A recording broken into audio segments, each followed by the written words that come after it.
घिस चुके दांतों का इलाज। जैसा आप इस फोटो में देख रहे हैं, अगर दांत हमारे इस तरह से पतले पड़ गए हैं, इनेमल वेयर हो गया है, दांत घिस गए हैं, उनमें गैप्स आ गई हैं, एजेस टूट सी गई हैं, तो ऐसी कंडीशन में क्या ट्रीटमेंट इसका पॉसिबल है और क्यों ये ट्रीटमेंट हमें करना चाहिए, करेंगे तो क्या होगा, नहीं करेंगे तो क्या होगा, ये सब बातें इस वीडियो में आज हम डिस्कस करेंगे।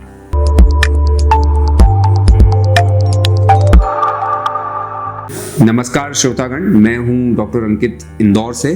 इस YouTube चैनल के माध्यम से मैं डेंटल ट्रीटमेंट से जुड़ी सभी जानकारी आप तक पहुंचाता हूं और इस इंटेंशन के साथ कि जिन लोगों को भी अच्छा ट्रीटमेंट चाहिए, जो ट्रीटमेंट सीख कर रहे हैं, ढूंढ रहे हैं और उसके बारे में और समझना चाहते हैं, फिर अपना डिसीजन वो ले पाएँ, उन्हें मदद मिले, तो मेरे वीडियोज़ उनके काम आए। हम जो इसमें एक इन्फॉर्मेटिव कंटेंट बनाते हैं, उससे आपको अपना ट्रीटमेंट आगे डिसाइड करने में हेल्प मिले। तो इसके लिए आप इस चैनल को जरूर से सब्सक्राइब करें। अब बात करते हैं हम, जो आज का टॉपिक है हमारा, कि घिसे हुए दांतों का क्या ट्रीटमेंट है। देखिए, जैसा आप इस फोटो में देख रहे हैं, ये एक बहुत कॉमन कंडीशन है। बहुत रूटीनली इस तरह के पेशेंट्स हम देखते हैं जिसमें दांत इस तरह से पतले हो गए हैं, चिप ऑफ हो गए हैं, वेयर हो गए हैं, उनमें गैप्स आ गई हैं, सेंसिटिविटी पेशेंट को होने लग गई है, कहीं कहीं दर्द होने लग गया है। जब वो कुछ खाते हैं, बाइट करते हैं, तो एक टेंशन सी रहती है मन में कि दांत टूट न जाए, क्योंकि काफी कमजोर सा वो फील होता है।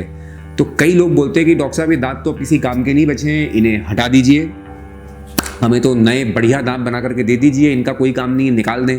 कई लोग सोचते हैं कि जब तक बहुत तकलीफ नहीं आएगी, हम जैसे तैसे करके इसको बस चलाते रहेंगे, किसी तरह से हम खींचते रहेंगे समय को, कि जिस दिन बहुत ही तकलीफ आएगी उस दिन हम ट्रीटमेंट करेंगे। अलग अलग मेंटेलिटी, अलग अलग अप्रोच लोगों की देखने में आती है। तो इस कंडीशन में क्या किया जाना चाहिए, क्या आइडियल ट्रीटमेंट है, हम किस तरह से इसको ट्रीटमेंट को कंसीडर करें, क्या इसकी बातें हैं, वो हम थोड़ी समझते हैं। देखिए, इसमें जो समझ में आ रहा है वो ये है कि दांत का इनेमल घिस गया है। तो इनेमल घिस जाएगा तो जाहिर सी बात है, इसमें सेंसिटिविटी तो होगी, सेंसिटिविटी का चांस बढ़ जाएगा। सेंसिटिविटी अगर दांत आपका नॉन वाइटल है या दांत जो है वो कैल्सीफाइड है, कैनाल्स, तो नहीं होगी, बट अमूमन मैक्सिमम केसेस में सेंसिटिविटी इस तरह के इनेमल घिसने के बाद होगी। तो हमें चाहिए कि हम इस इनेमल की मरम्मत करें, इसे रिपेयर करें, और रिपेयर करके दांतों का जो शेप है, जो साइज है, जो स्ट्रक्चर है, एनाटॉमी है, वो सब वापस से हम इसकी बना दें, रिस्टोर कर दें। ये हमें चाहिए, जिससे कि दांत हमारा आगे डैमेज ना हो, हम अच्छे से खा पी सकें, हम बाइट कर सकें, अपने मनपसंद फ्रूट्स को एंजॉय कर सकें, और हम जो भी खाना चाहते हैं निसंकोच, बिना डरे हम बाइट करें, और दिखने में हमारी मुस्कुराहट जो है वो अच्छी रहे। अभी अगर आप देखेंगे तो इस तरह की कंडीशन में जो स्माइल है वो फिर बहुत सुंदर या अपीलिंग, एस्थेटिक नहीं दिखेगी। टूटे टूटे से दांत दिखेंगे तो मज़ा उसमें स्माइल का नहीं आएगा। तो हम एक एस्थेटिक जो है रिजल्ट भी हम उससे चाहते हैं। तो देखिए, आपको इसमें जो करना है वो ये है कि आपको इन दांतों की मरम्मत करनी है। मरम्मत करने के 2-3 ढंग हो सकते हैं। एक तो है कि अगर हमें दांतों के ऊपर से कुछ अप्लाई करना हो तो वो फिलिंग कंपोजिट मटेरियल होता है, जो बहुत ही आधुनिक डेवलपमेंट है डेंटिस्ट्री का, जिसमें कि हम मनचाहा कलर सिलेक्ट कर सकते हैं, मनचाहा शेप उस मटेरियल को दे सकते हैं, और किसी भी साइज का कितना भी बड़ा वो बनाया जा सकता है बहुत ईजीली। इसमें कोई दर्द नहीं है, कोई इंजेक्शन नहीं है, कोई दवाई नहीं है, कोई रिकवरी टाइम नहीं है, कुछ भी नहीं है। और ऐसा भी नहीं कि बहुत सेटिंग्स ये ट्रीटमेंट चलेगा, कुछ नहीं है। आप डेंटल क्लिनिक जाएंगे, उसके ऊपर वो मटेरियल हाथों हाथ उसी वक्त एक ही सेशन में लगा दिया जाएगा। उसको फिनिश पॉलिश करके दांत का शेप दे देंगे, कलर दे देंगे, उसमें ग्लॉस आ जाएगा, थोड़ा पॉलिश करने से नेचुरल दांत का फील रहेगा बरकरार, और आप ट्रीटमेंट खत्म होने के साथ ही क्लिनिक से वॉकआउट करेंगे। आपका ट्रीटमेंट एक बार में पूरा हो जाएगा। तो अगर आपको लगता है कि सेंसिटिविटी बहुत ज़्यादा नहीं है, एजेस ठीक ठाक है, फ्रंट सरफेस ज़्यादा घिसे हुए, तो आप इजीली ये मटेरियल लगा सकते हैं। बहुत अच्छा ट्रीटमेंट ऑप्शन ये है, जो कि कॉस्ट इफेक्टिव भी है। इससे ऊपर अगर हम बात करते हैं तो इसी का सब्स्टिट्यूट फिर होते हैं विनियर्स। विनियर्स जो हैं वो थोड़े कॉस्टली होते हैं। उसमें एक अपॉइंटमेंट बढ़ जाएगा कि एक बार में आपका स्कैन लेके जो है वो बनाए जाएंगे और नेक्स्ट टाइम आपको वो डिलीवर किए जाएंगे। विनियर्स में लेकिन थोड़ी कॉस्ट ज़्यादा आएगी। कॉस्ट ज़्यादा आएगी तो बेवजह नहीं आएगी, वो कुछ देगा भी आपको। वो एक बहुत ही लॉन्ग लास्टिंग सॉल्यूशन रहेगा, बहुत ही सुपर्ब नेचुरल लुकिंग सॉल्यूशन रहेगा। कोई बोल ही नहीं सकता कि आपने दांत में कुछ कराया है, इतना अच्छा नेचुरल लुक उसका रहेगा। और उसकी जो ब्यूटी रहेगी वो मशीन मेड है, उसको हैंड मेड चीज से कंपेयर नहीं कर सकते, जो कि फिलिंग है, जो इसके पहले मैंने आपको बताई। फिलिंग हाथ से की जाने वाली चीज है, उसमें कुछ लिमिटेशंस हैं, क्योंकि हाथ से आप एक हद तक ही शेप दे सकते हैं, शाइन दे सकते हैं, ग्लॉस दे सकते हैं। मशीन मेड चीज़ की बात अलग हो जाती है, वहाँ पे थोड़ा हम ज़्यादा फ्रीडम से, ज़्यादा प्रिसाइज वे में, ज़्यादा बारीकी से काम उस पर कर पाते हैं। कॉस्ट का फ़र्क है, अब जैसा अपना बजट हो, जैसी अपनी रिक्वायरमेंट हो, जितना टाइम हमारे पास हो, जैसा जैसा हमारा माइंडसेट हो, हम इस कॉम्पोजिट और विनियर के ऑप्शन में से सिलेक्ट कर सकते हैं। ये तो भी बात सिंपली दांत के ऊपर कुछ लगा देने की। अब आप मान लीजिए कि दांतों की स्ट्रेंथ हमें और बढ़ाना है, अगर हम चाहते हैं कि दांत और ज्यादा हमारे स्ट्रांग बन जाएं, थोड़े उनमें कमजोरी ज्यादा फील हो रही है या घिसे हुए ज्यादा फील हो रहे हैं, तो ऐसी कंडीशन में जरूरी हो जाता है कि दांत के ऊपर एक हेलमेट लगा दिया जाए।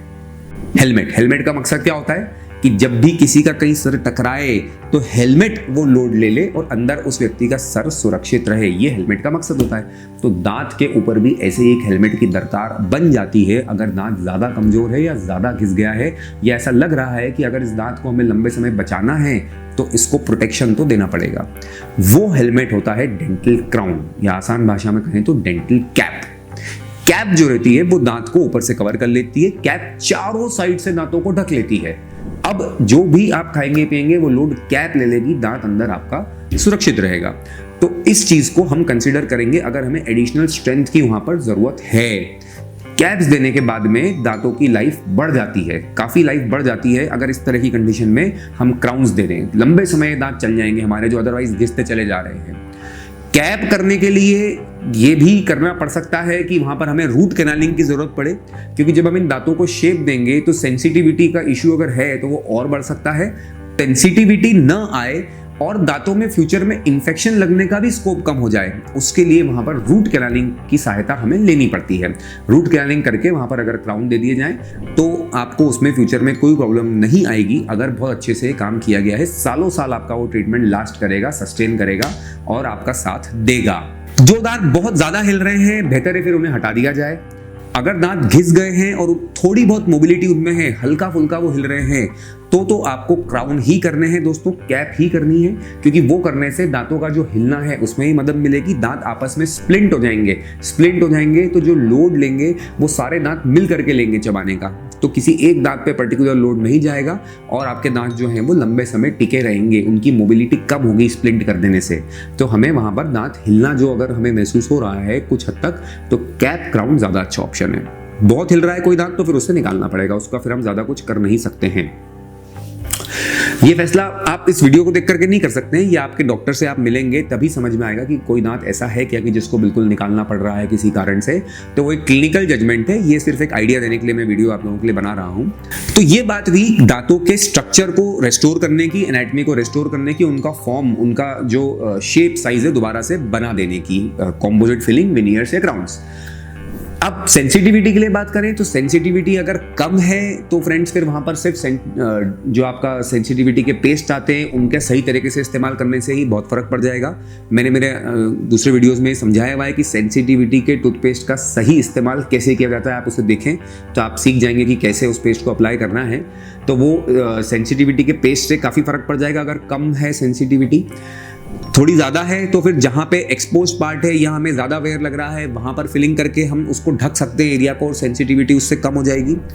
अगर और ज़्यादा है, ये फिलिंग से भी बात नहीं बनने वाली है, तो फिर रूट कैनालिंग करके ही वो सेंसिटिविटी वहाँ पर ख़त्म होगी और आपको उससे कंप्लीट आराम मिलेगा सेंसिटिविटी से।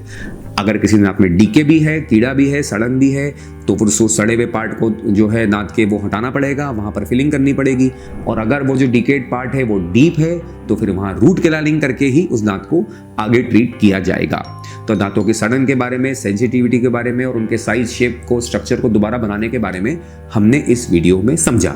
साथ ही साथ इसमें यह भी देखना पड़ता है कि जो सामने वाले दांत हैं, मतलब जैसे अगर हम ऊपर के दांत लेकर के चल रहे हैं तो नीचे के दांतों को हम देखें कि उनसे मिलने का पैटर्न कैसा है आपस में, ऊपर नीचे के दांतों का, उस सब का भी एक इंपॉर्टेंट रोल रहता है लॉन्ग टर्म दांतों की हेल्थ में और फंक्शन को मेंटेन करने में। तो ये भी आपके डॉक्टर अच्छे से प्लान करेंगे और आपसे डिस्कस करेंगे। स्कैन आपका लेकर के सारी बातें उस पर अच्छे से समझी जा सकती हैं।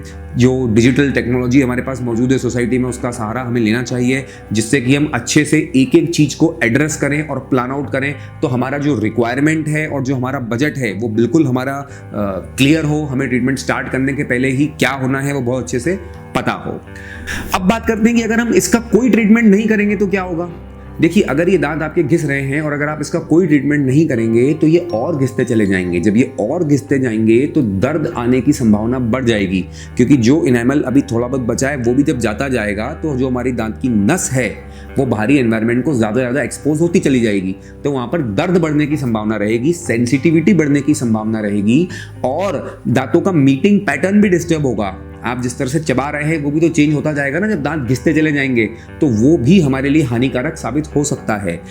और जब दांत ज़्यादा खराब हो जाता है तो फिर दोस्तों उससे बचाना मुश्किल हो जाता है। जैसे अगर कहीं सिंपल फिलिंग से काम चल रहा हो तो वहाँ रूट कैनालिंग की ज़रूरत पड़ जाएगी, या अगर सिर्फ कॉम्पोजिट फिलिंग से काम चल रहा हो तो वहाँ क्राउन की ज़रूरत पड़ेगी।